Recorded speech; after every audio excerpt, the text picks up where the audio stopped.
Assalamualaikum warahmatullahi wabarakatuh. Para santri yang dirahmati oleh Allah, pertama mari kita panjatkan puji syukur kehadirat Allah Subhanahu wa Ta'ala yang telah memberikan nikmat dan karunia yang banyak sekali kepada kita, sehingga pada siang hari ini Allah memberikan nikmat sehat, nikmat belajar, nikmat apa saja yang pada hari ini kita rasakan luar biasa. Tadi pada saat kita bangun tidur sampai siang hari ini kita merasa nikmat. Ini adalah karunia yang besar dari Allah dan kita wajib mensyukurinya, karena itulah kewajiban kita sebagai hamba Allah untuk senantiasa bersyukur atas nikmat dan karunia Allah Subhanahu wa Ta'ala.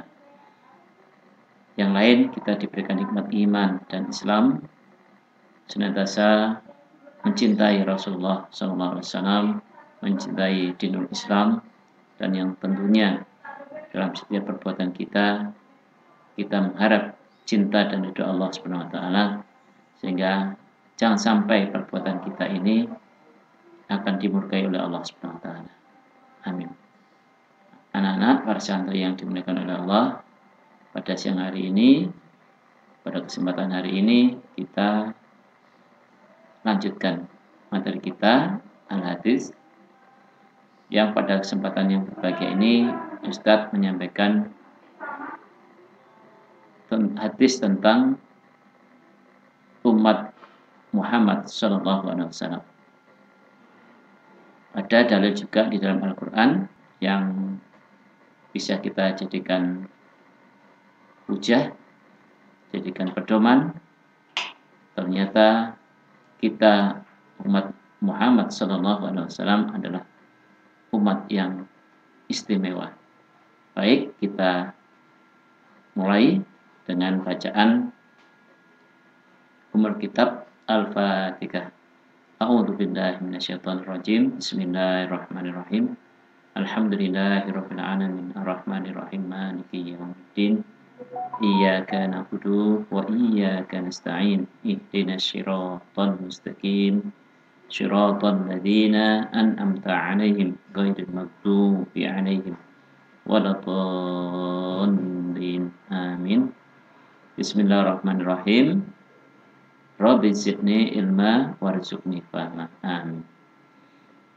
Inilah anak-anak, baik kita mulai. Untuk materi ini kita buka juga di dalam Al-Qur'anul Karim, surah Al-Fat ayat terakhir, yaitu ayat 29. Baik, Ustaz bacakan. A'udzu billahi minasyaitonir rajim. Muhammadur Rasulullah walladzina ma'ahu asyidda'u 'alal kuffari ruhama'u bainahum tarahum ruk'an sujjatan yabtaghuna fadlan minallahi wa ridwana simahum fi wujuhihim min asaris sujud dzalika masaluhum fit taurati wa masaluhum fil injil kasara'in akhraja sat'ahu fa'azarahu wastaghlaba wastawa ala suqihi yu'jibu الزراع ليغيظ بهم الكفار وعد الله الذين آمنوا وعملوا الصالحات منهم مغفرة وأجرا عظيما. Itu surah Al-Fat ayat 29. Baik, kita kaji atau kita tadabburi ayat ini di dalam surat Al-Hujurat, surat Al-Fat ayat 29 ini disebutkan ada ciri umatnya Nabi Muhammad SAW. Terus kita tadi mendengar ada kitab Injil dan Taurat. Ya, baik kita lihat terjemahnya masing-masing. Baik, kita awali. Muhammadur Rasulullah. Muhammad adalah Rasulullah. Muhammad adalah utusan Allah Subhanahu wa taala. Walladzina ma'ahu, dan orang-orang yang bersamanya, as-sida'u 'alal kufar. Apa artinya? Adalah bersikap tegas terhadap orang-orang kafir. Ya. Tegas ini bukan kasar, ya. Pengertiannya bukan kasar, ya. Jadi tegas ini artinya sesuai prinsip, ya, aturan yang berlaku dalam agama kita. Jadi kalau umatnya Nabi Muhammad ini dizalimi, disakiti, ya, kemudian kita ada saudara dizalimi begitu diam saja, berarti kita bukan bersikap seperti umatnya Nabi Muhammad. Jadi misalnya kalau ada saudara kita di Palestina, ya, dizalimi, ya,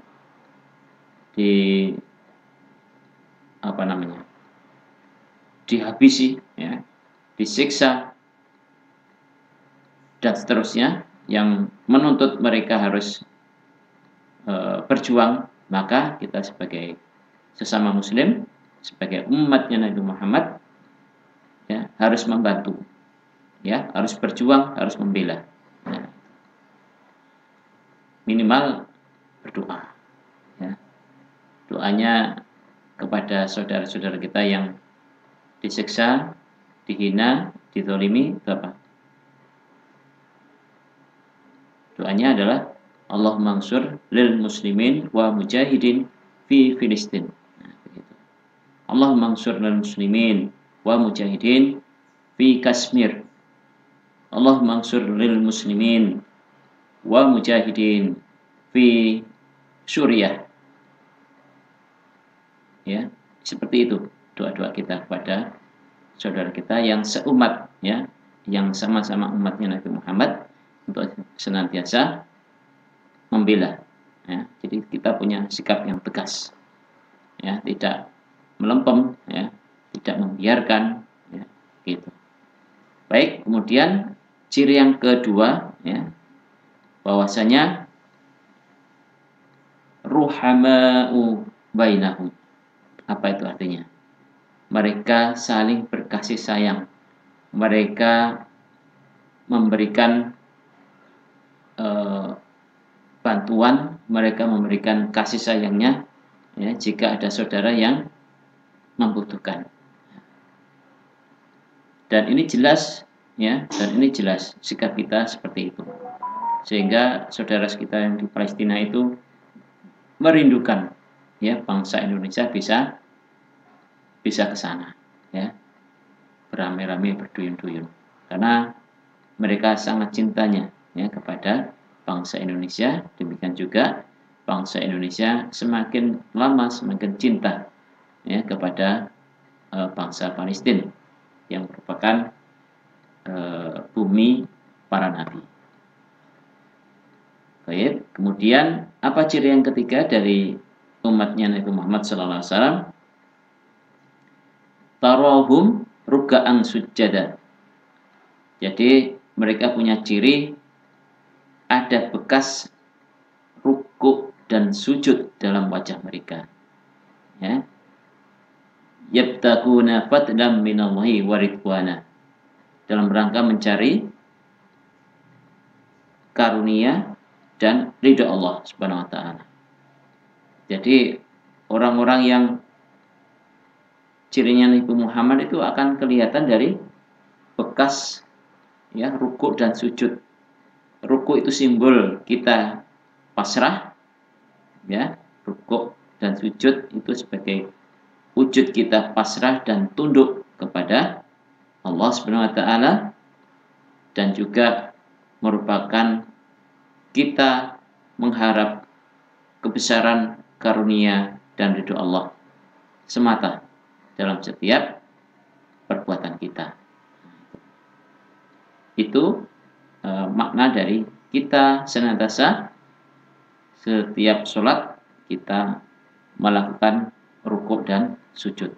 Ya. Jadi kita kalau sudah kepala itu di bawahnya badan, berarti kita pasrah kepada Allah. Ya. Mau diapakan oleh Allah, kita pasrah. Artinya apa? Kepala sebagai mahkota, sebagai bagian badan yang paling terhormat, ya, itu kita letakkan di tanah. Itu artinya kita pasrah, tunduk, ya, hanya mencari ridho Allah saja, ya, tidak mencari sesuatu yang lain, ya. Kemudian dengan rukuk dan sujud itu kita juga menjadikan kita senantiasa menjadi hamba-hamba yang berserah diri kepada Allah Subhanahu wa taala. Itu. Nah, kemudian apa ciri yang keempat? Dzalika masaluhum fit Taurati wal Injil. Oh ya, sebentar. Fi wujuhihim min asari sujud. Ya. Simahum fi wujuhihim min asari sujud. Di dalam wajah mereka ada bekas sujud. Ya. Jadi kalau tadi rukuk dan sujud mencari karena Allah, jadi bekasnya umat Nabi Muhammad itu adalah dari bekas sujudnya. Nah, biasanya kalau kalian perhatikan, ya, para syekh, ya, para ustadz, para dai itu biasanya, ya biasanya, tapi tidak semua, ya, itu biasanya jidatnya gosong, ya. Karena apa? Bahasa Jawanya sering nempel di dinding, di lantai, ya, atau di sajadah dalam waktu yang lama atau sering, sehingga baduke jidatnya itu agak tebal kulitnya, bahasa Jawanya ngapal, ya. Itu seperti itu, ya, itu bisa dilihat, ya, tapi tidak semua, ya, tidak semua. Artinya tetap bekas sujud itu tampak dari wajahnya, ya. Orangnya berseri-seri, orangnya senantiasa senyum, ya. Orangnya kalau dipandang itu sejuk, ya. Ya, sama seperti kalau kalian ketemu anak kecil, pasti kamu kan suka sama anak kecil, ya toh? Artinya apa? Anak kecil kan tidak punya dosa apa-apa, sehingga orang yang jahat pun kalau melihat anak kecil pasti kan suka. Ya, seperti itu. Ya, orang yang senantiasa sujud, ya, rukuk dan sujud itu pasti wajahnya akan menyenangkan orang jika dipandang. Ya. Nah, coba kita bisa berupaya bisa menyenangkan orang lain pada saat dipandang. Nah, itu kita upayakan. Artinya apa, anak-anak? Artinya kita coba senantiasa sujud, ya, rukuk kepada Allah, pasrah, mentaati semua aturannya, menjauhi semua larangannya. Berarti di dalam diri kita seminimal mungkin kita bisa menjauhi perbuatan-perbuatan yang mengundang murka Allah atau dosa kepada Allah Subhanahu wa taala. Itu yang bisa kita upayakan dalam perbuatan kita, ya, jauh dari semua dosa, maka insya Allah Allah akan memberikan cahaya dalam wajah kita karena kita bekas selalu sujud pasrah kepada Allah, maka orang lain pun melihat kita akan senang. Oke, begitu. Kemudian yang terakhir,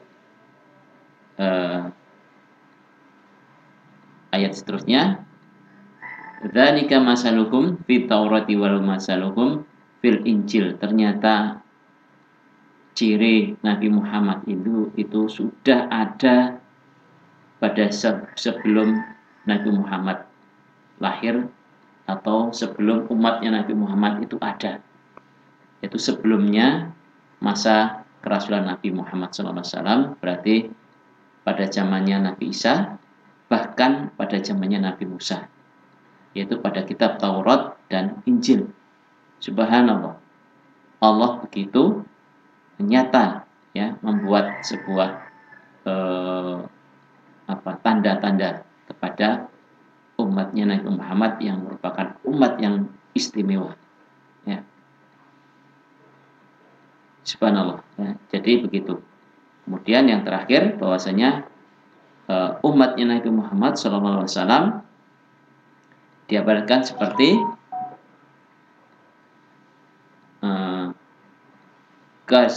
kajar'in akhraja satrahu fa azarahu fastaghlada wastawa ala suqihi yujibu zura'a liyaqidha bihimul kufar. Jadi maksudnya bahwasanya umatnya Nabi Muhammad ini ibaratnya adalah seperti tanaman yang menyenangkan para penanamnya, ya, menyenangkan, dan mereka tumbuh kokoh kuat di atas batangnya, ya, sehingga orang-orang kafir akan tidak suka kepada umatnya Nabi Muhammad ini. Jadi menyenangkan kepada orang-orang yang dekat kepada Nabi Muhammad SAW, yang mencintai juga Nabi Muhammad SAW, tetapi sangat tidak disukai oleh orang-orang kafir. Ini ada di dalam Al-Quran, juga di dalam kitab Injil, juga di dalam kitab Taurat. Nyata, dan Allah memang memberikan sebuah realita, sebuah bukti bahwa Allah itu akan berkuasa kepada umatnya Nabi Muhammad SAW. Nah, sekarang kita coba membuka hadis dari Nabi Muhammad SAW berkaitan dengan apa sih keistimewaan umatnya Nabi Muhammad SAW. Dalam sebuah hadis Rasulullah SAW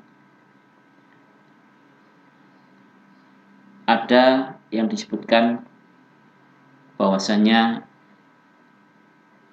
diungkapkan hal-hal yang istimewa dalam umatnya Nabi Muhammad SAW, ya, dan umatnya Muhammad SAW adalah umat yang terbaik.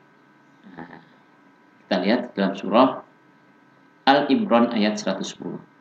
A'udzu billahi minasyaitonir rajim. Kuntum khaira ummatin ukhrijat linnas ta'muruna bil ma'ruf wa tanhauna 'anil munkar wa tu'minuna billahi walau amana ahlul kitaba lakana khairan lahum minhumul mu'minuna wa aktsaruhumul fasikun.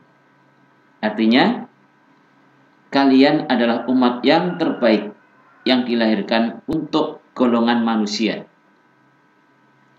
yaitu menyuruh kepada yang ma'ruf, mencegah kepada yang mungkar, dan beriman kepada Allah Subhanahu wa taala. Jika sekiranya para ahli kitab beriman, tentulah itu lebih baik bagi mereka. Dan di antara mereka ada yang beriman, dan kebanyakan mereka adalah orang-orang yang fasik. Jadi kesimpulannya, kita ini umat yang terbaik dari segolongan manusia. Dari mulai zamannya Nabi Adam, ya, nenek kita, kakek kita, ya, sampai umat yang terakhir ini, ya, sekarang ini adalah kita umat terakhir, ya, artinya umat yang nanti melihat tanda akhir zaman, ya, maka kita adalah umat yang terbaik dari segolongan manusia, ya, dari mulai manusia zamannya Nabi Adam, zamannya Nabi Daud, zaman Nabi Musa, zamannya Nabi Ibrahim, zamannya Nabi Isa, zamannya Nabi Muhammad. Ini kita yang terbaik, ya, yang terbaik. Nah, baik. Kemudian dalam sebuah hadis Rasulullah SAW disebutkan bahwa hadis riwayat Muslim, bahwa Nabi Muhammad SAW bersabda, kita inilah umat yang terakhir dan yang paling pertama dan yang paling pertama pada hari kiamat. Kami adalah yang pertama masuk surga. Coba Ini hadis Nabi yang sahih dari riwayat Imam Muslim yang menyebutkan meskipun kita umat yang terakhir, coba kalau kita bayangkan berapa miliar ya zamannya Nabi Adam sampai sekarang, ya juta miliar atau miliar-miliar gitu ya, miliar pangkat 2 ya. Itu kita ini yang pertama nanti masuk surga, dihisab masuk surga, Masya Allah. Sementara umatnya Nabi Isa zaman Nabi Isa, kemudian umatnya zamannya Nabi Ibrahim, zamannya Nabi Musa dan seterusnya, carry nanti ya, nanti urutan yang nggak tahu keberapa, kita yang pertama, Masya Allah. Padahal kita umat yang terakhir, istimewanya kita yang pertama masuk surga, Masya Allah. Coba kalau dihisab, misalkan satu orang hisabnya bisa seminggu, nah, itu nanti zamannya Nabi Isa, Nabi Musa nunggu berapa lama ya, mungkin ratusan tahun ya mungkin ya. Itu yang pertama, keistimewaan umatnya Nabi Muhammad. Yang pertama tadi apa? Umat yang terbaik, dalam surat Al-Imran ayat 110. Kuntum khairul ummat ukhrijat linnas. Yang terbaik dari segolongan manusia. Yang kedua, umat yang paling pertama dihisab dan masuk surga. Ya. Kemudian yang berikutnya, yang ketiga, baik kita tunjukkan biar nggak lama ya. Yang keempat, Allah akan memaafkan. Yang ketiga ya, Allah akan memaafkan umatnya Nabi Muhammad SAW dikala lupa, dikala tersesat, ya, tersalah, ya, tidak sengaja, kemudian tatkala terpaksa. Jadi umatnya Nabi Muhammad akan dimaafkan oleh Allah karena satu, lupa. Yang kedua, karena terpaksa, ya. Yang ketiga, tersalah tidak sengaja. Ya. Allah memaafkan, ya, memaafkan. Memang dalam kisah-kisah umatnya nabi-nabi sebelum Nabi Muhammad, ya, coba kalau zamannya umatnya Nabi siapa? Nabi Lut, ya, itu salah langsung Allah memberikan siksa, ya kan? Ya. Kemudian Nabi Nuh juga begitu, tidak mau taat pada seruannya Nabi Nuh, Allah mendatangkan banjir bah, ya, yang tingginya segunung. Ya.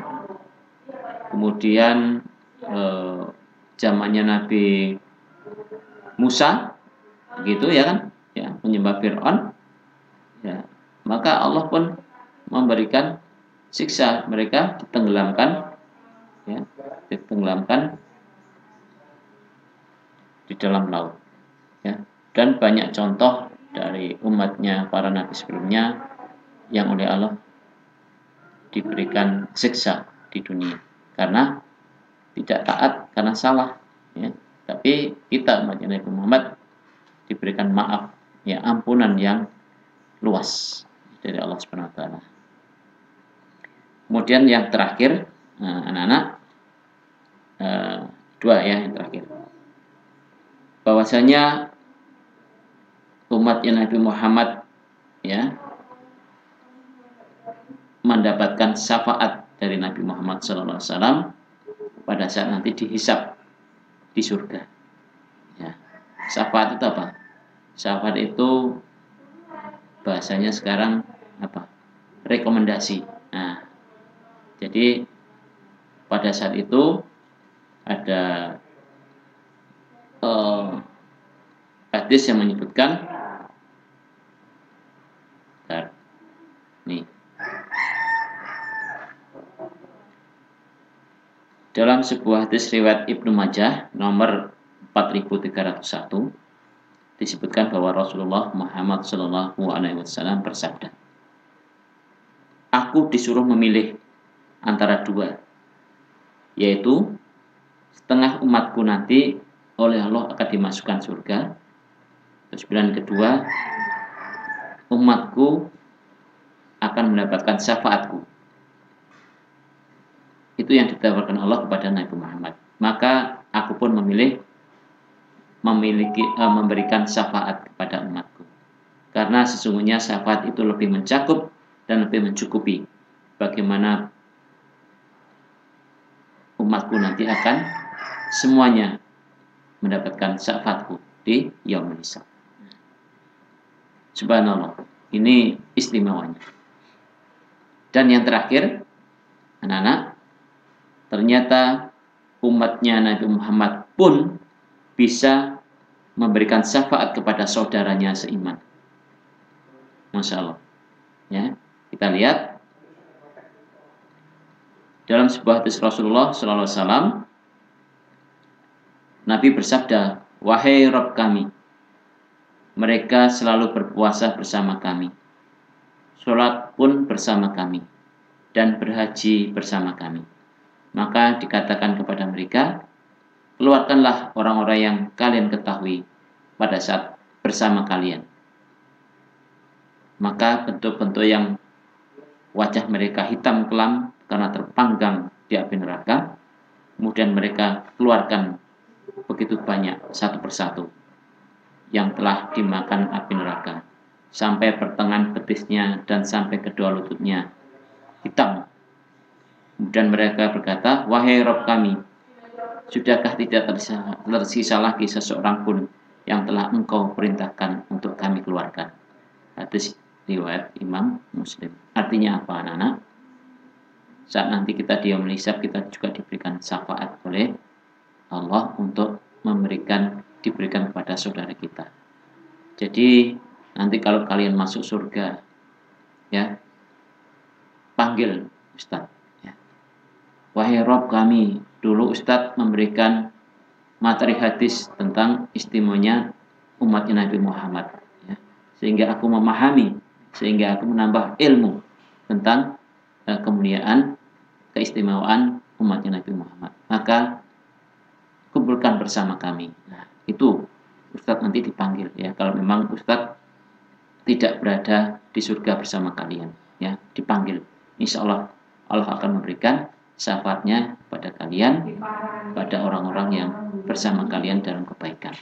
Ya, demikian juga nanti begitu. Ya, kalau pada saat Ustadz sudah berada di surga, kok belum melihat kalian di surga bersama Ustadz, juga nanti saya panggil. Ya Allah, ya Rabb kami, ya, si fulan itu muridku, santriku, ya, keluarkan dari neraka dan bersama kami di surga. Sama, ya. Jadi kalian nanti akan bersama-sama dengan Ustadz dan juga para asatidzah yang lain, ya, mulia, bahagia di dalam jannahnya Allah, insyaallah. Demikian anak-anak para santri yang dirahmati Allah Subhanahu wa taala, keistimewaan umatnya Nabi Muhammad SAW yang bisa memberikan syafaat, ya, di antara kita sesama muslim seiman.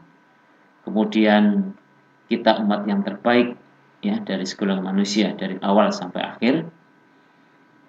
Dan insya Allah, ya, kita ini adalah umat yang pertama masuk surga. Sehingga jangan sampai kalian jauh dari cirinya umatnya Nabi Muhammad SAW, yaitu apa tadi? Ya, ruhama bainahum. Ya, yang pertama apa tadi? As-sidau 'alal kufar. As-sidau 'alal kufar, tegas kepada orang-orang kafir. Kedua, ruhamau bainahum, berkasih sayang sesama kita. Ya, yang ketiga, ada bekas rukuk dan sujud yang di wajah kita, ya, dan kita akan selalu, ya, saling berkasih sayang, membela, menolong, ya, kepada saudara kita yang sedang didolimi, sedang dihina, sedang disiksa, ya, maka jangan sampai kita meninggalkan cirinya Nabi Muhammad supaya kita nanti diakui oleh Muhammad SAW sebagai umat beliau, dan kita akan mendapatkan syafaat beliau pada yaumul hisab nanti, menjadi orang-orang yang beruntung bersama Nabi Muhammad SAW di dalam jannahnya Allah. Demikian, mohon maaf, Allahu a'lam bishawab. Demikian yang bisa saya sampaikan, semoga bermanfaat pada kita semuanya, dan tentunya akan semakin cinta kita pada idola kita, junjungan kita Nabi Muhammad SAW. Demikian, wassalamualaikum warahmatullahi wabarakatuh.